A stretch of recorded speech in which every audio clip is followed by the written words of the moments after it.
In the frosty outskirts of Winnipeg, Canada, lived a poor boy named Liam, a child whose life had been shaped more by struggle than comfort, more by survival than stability.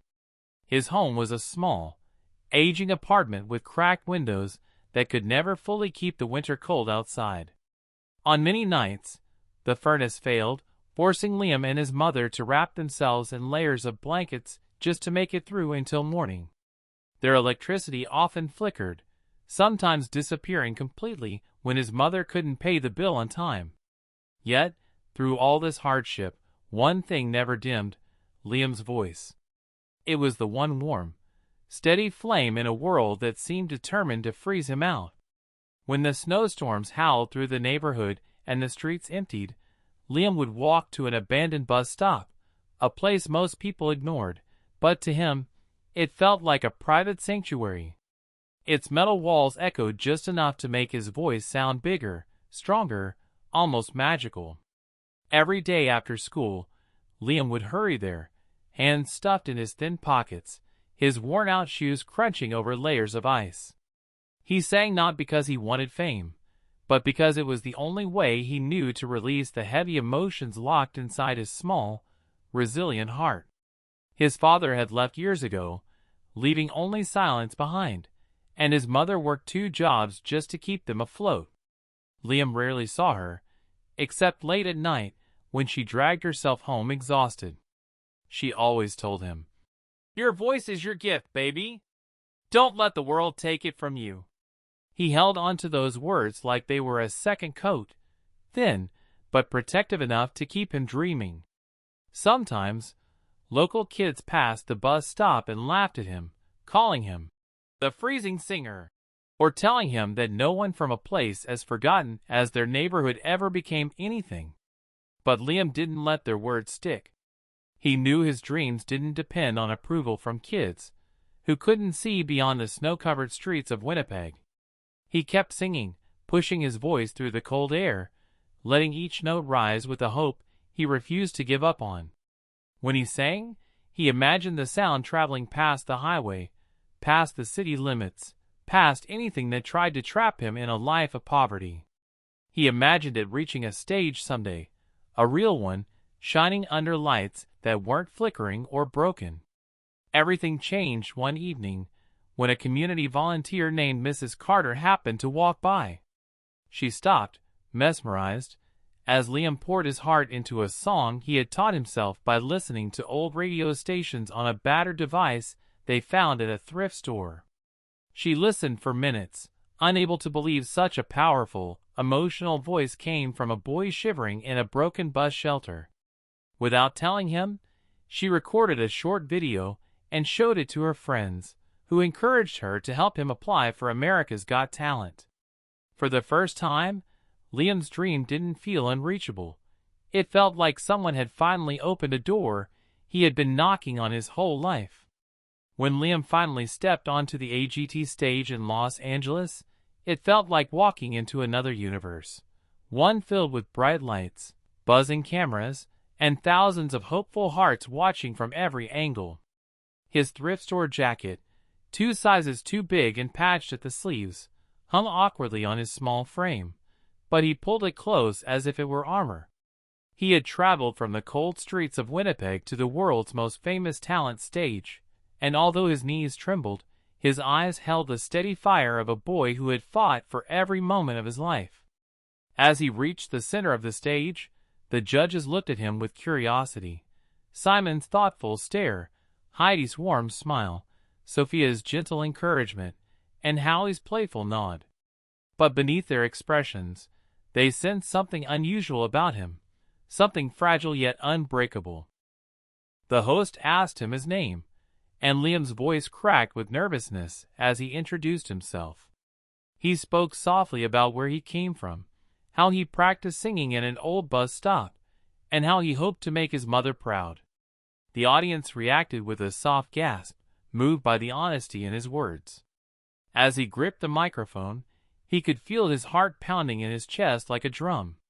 For a moment, he wondered if he was truly ready, if someone like him, a poor boy who had spent years singing under flickering streetlights, belonged on a stage this grand. But then he remembered his mother's tired smile, her late-night advice, and the freezing nights where singing was the only thing that made him feel alive. The music began, slow, emotional, the kind that digs into the soul, and Liam took a breath longer and deeper than any he'd ever taken before. When he released the first note, the air in the theater changed instantly. It wasn't just a voice, it was a story, a confession, a cry, a victory. His tone was raw and trembling, yet unbelievably powerful, carrying years of pain, hope, and survival within it. The audience leaned forward as though pulled by invisible strings, captivated by a voice that didn't sound trained or polished but real, achingly real. By the time he reached the first chorus, the theater was silent, hanging on to every note that poured from his small but mighty frame. Tears filled the eyes of the judges far sooner than anyone expected.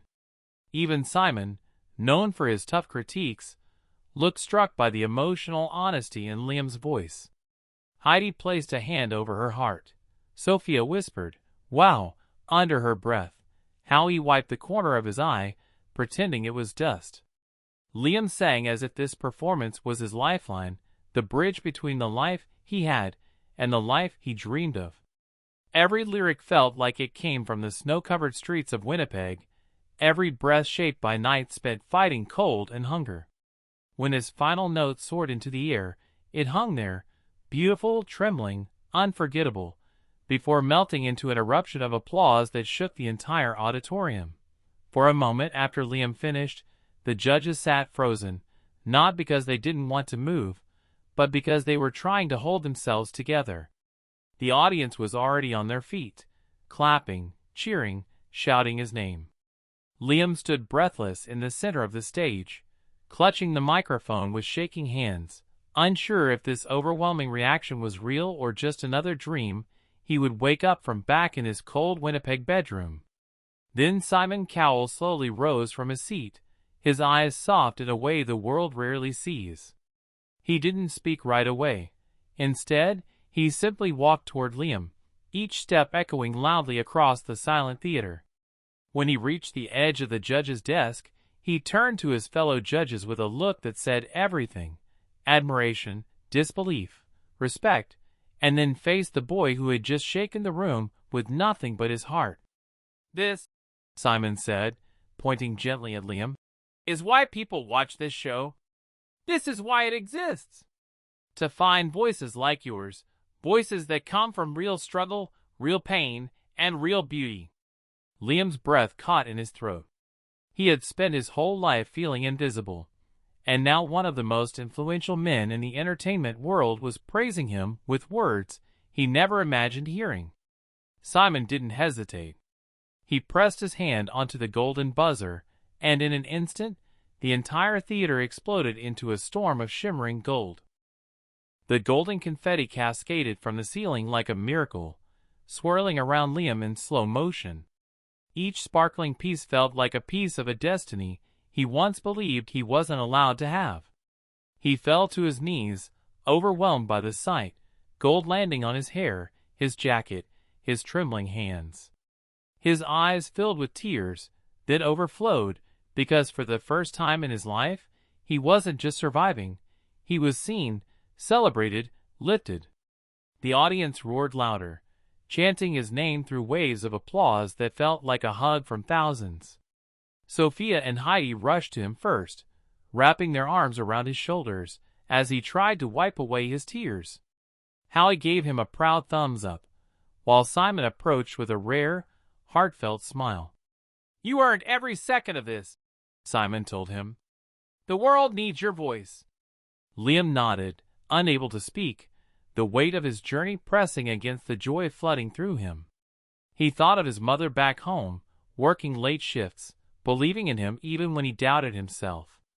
He imagined her watching this moment, crying tears of pride he wished he could wipe away in person. As the stage lights glowed brighter, Liam stood in the center, still small, still wearing that oversized jacket, still the same boy from Winnipeg, but something inside him had changed forever.